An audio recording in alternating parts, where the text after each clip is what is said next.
नमस्ते दोस्तों, आज हम इस वीडियो में बात करने वाले हैं प्रीमियम एनर्जी के स्टॉक के बारे में। स्टॉक अपने हाई से अराउंड 30% करेक्ट हो चुका है। वीडियो में हम ये समझने की कोशिश करेंगे कि आने वाले 2-3 सालों में कंपनी के क्या प्लान है, कंपनी का फ्यूचर ग्रोथ कैसा है, और सबसे मेन बात, अभी जो कंपनी का प्राइस चल रहा है उसकी वैल्यूएशन क्या निकल के आती है। क्या अभी वैल्यूएशन सही है या वैल्यूएशन अभी भी हाई दिखाई दे रहे, क्या इसमें और भी अभी करेक्शन देखा जा सकता है, जबकि अपने हाई से 30% ऑलमोस्ट करेक्ट हो चुका है। ठीक है, अभी अगर मैं सोलार स्टॉक की बात करूं तो पिछले 2-3 महीने में काफ़ी ट्रेंडिंग में थे।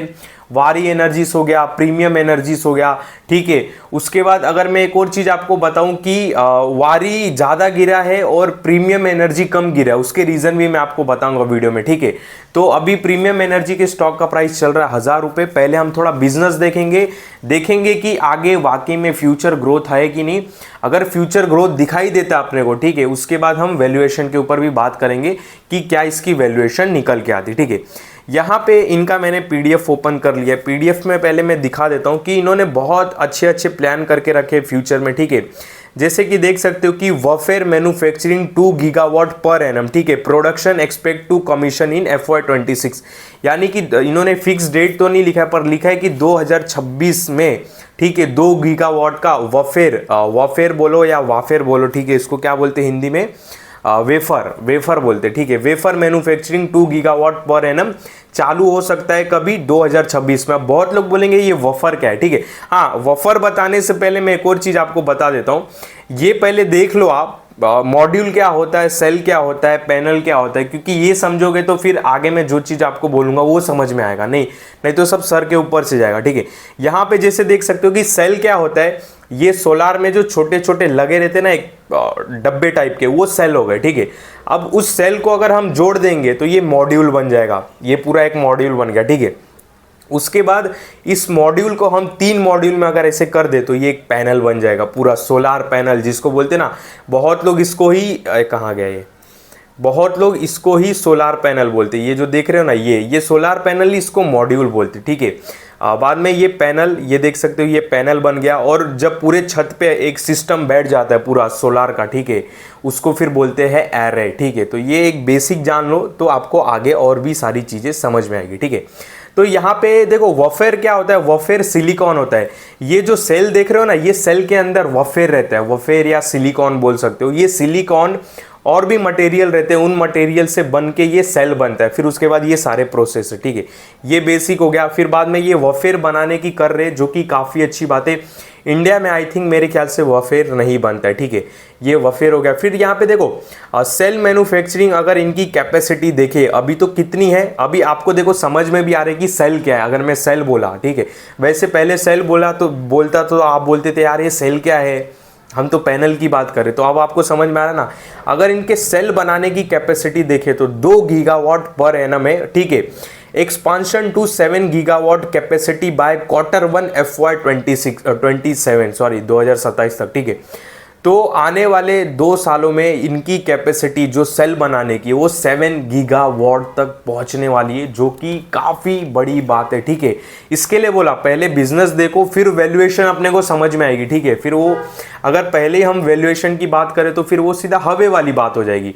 पर यहाँ पे अगर हम समझ ले कि भाई कितनी मेहनत कर रहे हैं अपनी कैपेसिटी बढ़ाने के लिए और कितना इनको बेनिफिट हो सकता है, वो अगर जान लेंगे तो फिर वैल्यूएशन तो अपन इजीली समझ लेंगे। ठीक है, तो यहाँ पे सेल मैन्युफैक्चरिंग 2 गीगावाट की ये पर एनम पर 7 गीगावाट तक लेके जाने वाले, मतलब आने वाले 3 सालों में 3 गुना करने वाले। बहुत ही अच्छी बात है। मॉड्यूल मैन्युफैक्चरिंग बताओ, अब देखो मॉड्यूल भी अपने को समझ में आ रहा है। ठीक है, यहाँ पे जैसे दिखा ये सेल हो गया, अब मॉड्यूल हो गया, तो अपने को क्लिक होएगा ना फटाफट सारी चीज़ें। अब वो कहाँ गया यार पीडीएफ, ये पीडीएफ वापस डाउनलोड करना पड़ेगा। ठीक है, पीडीएफ डाउनलोड हो जाए। हाँ, ये हो गया, ये यहाँ पे नीचे, ठीक है, ये आ गया।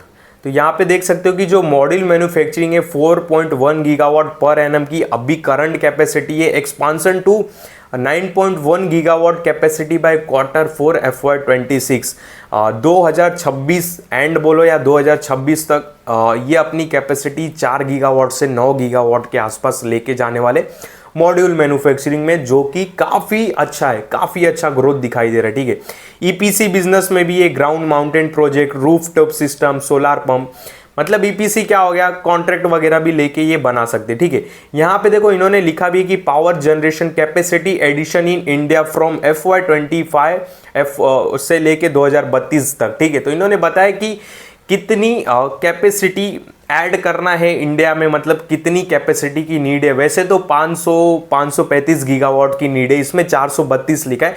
हर वेबसाइट पे आपको डाटा थोड़ा ऊपर नीचे देखने के लिए मिलेगा। ठीक है, तो इन्होंने ये बताया कि कितनी कैपेसिटी ऐड करना है इंडिया को। ठीक है, पावर जनरेशन में, जैसे कि एग्जांपल के लिए सोलार में इनको 283 गीगावाट तक करना है, विंड में 76 गीगावाट, कोल में 42, हाइड्रो में यहाँ पे 15, लार्ज हाइड्रो में 15, न्यूक्लियर में 12। तो ऐसा इन्होंने बताया है कि इतनी नीड है इंडिया की, जो कि काफ़ी अच्छी बात है। मतलब इनके बोलने का मतलब भाई देखो, इंडिया की नीड है, इंडिया को कैपेसिटी मतलब इंडिया की कैपेसिटी बढ़नी चाहिए और इंडिया को चाहिए कि कैपेसिटी बढ़े। तो ये बता रहे कि हमारे बिजनेस में कितना ग्रोथ है। ठीक है, इनके बोलने का मतलब ये। तो यहाँ पे नीचे आते तो देखो यहाँ पे और भी बहुत अच्छे अच्छे strong policy, Tailwind for solar sector.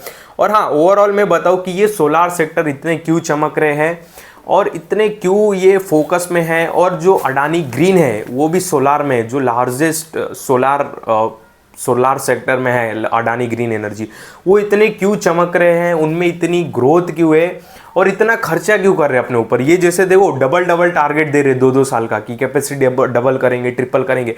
आखिर ये क्यों कर रहे हैं? क्योंकि ये जो सरकार का पॉलिसी है ना, जैसे कि देखो पीएम सूर्या घर मुफ्त बिजली योजना, PM Kusum scheme agri solar, उसके बाद green open access ruler, renewable purchase obligation. तो ये जो सरकार ने छूट वगैरह दे के रखी है, ठीक है, इसके वजह से ये इतना ग्रोथ कर रहा है। ठीक है, तो अपन इसको कैसे अपने ऊपर अप्लाई करें? ठीक है, अपन ने तो ये बात सुन लिया, सरकार दे रही, तो अपना क्या बेनिफिट है? अपना बेनिफिट ये है कि सरकार के मूवमेंट पे भी अपने को ध्यान देना है, यानी कि सरकार किस तरह सोलार ग्रीन एनर्जी पे फोकस कर रही है, नहीं कर रही है हर बजट में। जैसे इस बजट में किया है, बहुत फोकस किया है ग्रीन एनर्जी पे, तो ऐसे ही हर बजट में अपने को देखना है कि सरकार का फोकस है कि नहीं।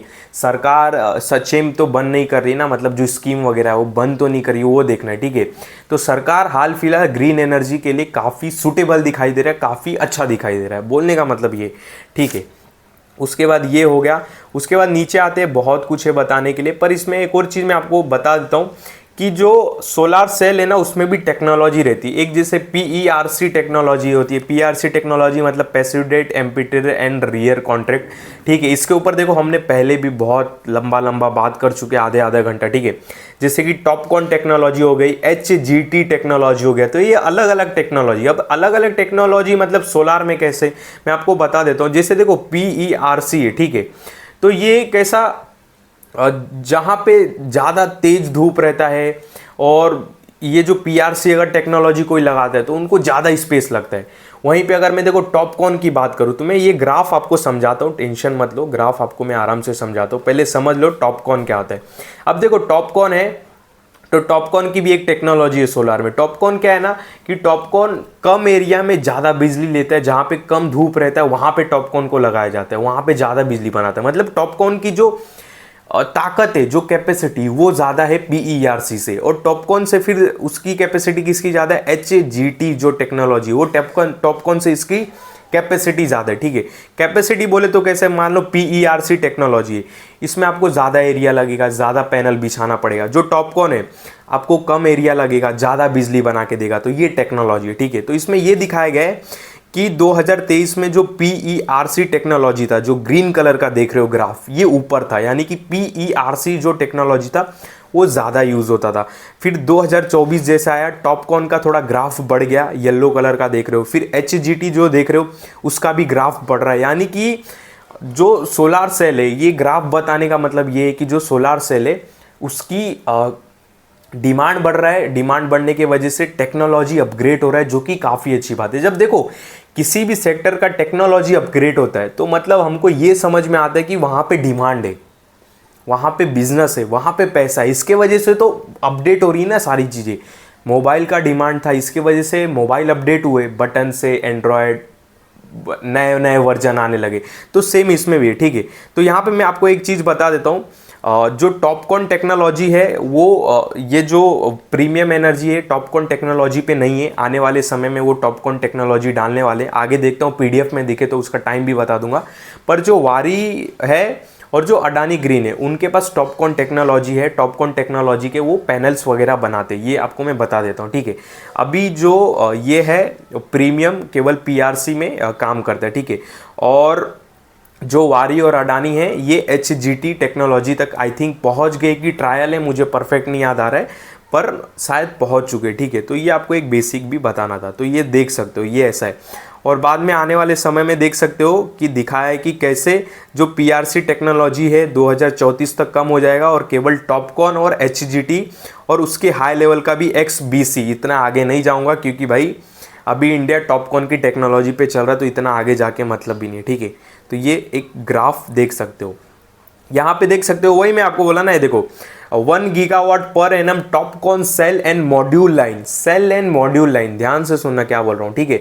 Q1 FY26 यानी कि 2026 तक इसमें बता रहा है कि civil work and equipment in progress, civil work and जो इक्विपमेंट का काम है वो वर्क इन प्रोग्रेस है, मतलब ये भी टॉपकॉन टेक्नोलॉजी पे नहीं है प्रीमियम एनर्जी, ठीक है। ये सारी जो बातें बता रहा हूँ मैं आगे मैं आपको समराइज करके बताऊंगा एक ही इकट्ठा, ध्यान से देखते जाओ वीडियो, ठीक है। तो यहाँ पे 1 गीगावाट का जो per annum TOPCon cell technology है ये भी चालू होगा 2026 तक इनका, ठीक है। वहाँ पे 4 gigawatt per annum TOPCon cell and module Q4 FY26 तक मॉड्यूल चालू हो जाएगा, इनका बोलने का मतलब ये। और सेल की बात करूँ तो Q1 FY27 तक चालू हो जाएगा, ठीक है। साइट अंडर, यहाँ पे देख सकते हो साइट अंडर डेवलपमेंट लिखा हुआ है, ठीक है, यहाँ पे देख। उसके बाद यहाँ पे आगे आ जाते हैं तो लिखा है कि देखो 2 गीगावाट पर एनम, ये ऊपर बताया वफेर प्लांट इनका चालू होने वाला है FY26 तक, इक्विपमेंट ऑर्डर प्लेसेड हो चुका है, ठीक है। तो ये इनके वर्क इन प्रोग्रेस है, ये सारी चीज़ें इनके। फिर बाद में यहाँ पे नीचे आते तो 36,000 मिलियन टन पर एनम aluminium frame manufacturing FY26 planning in progress, planning कर रहे प्रोग्रेस।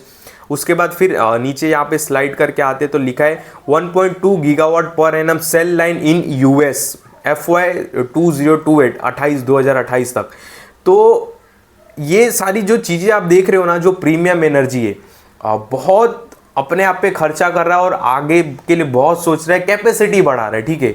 तो ये सारी चीज़ें देख के सुन के हमको क्या समझ में आया, यही समझ में आया कि आने वाले 3 साल कंपनी के लिए काफ़ी अच्छे, मतलब कंपनी के लिए एकदम ग्रोथ फेस हो सकता है, ठीक है। ग्रोथ फेस होगा जिससे काम कर रहे, अभी तो इन्होंने बोला है वो तो उस पर काम भी चालू है, ठीक है।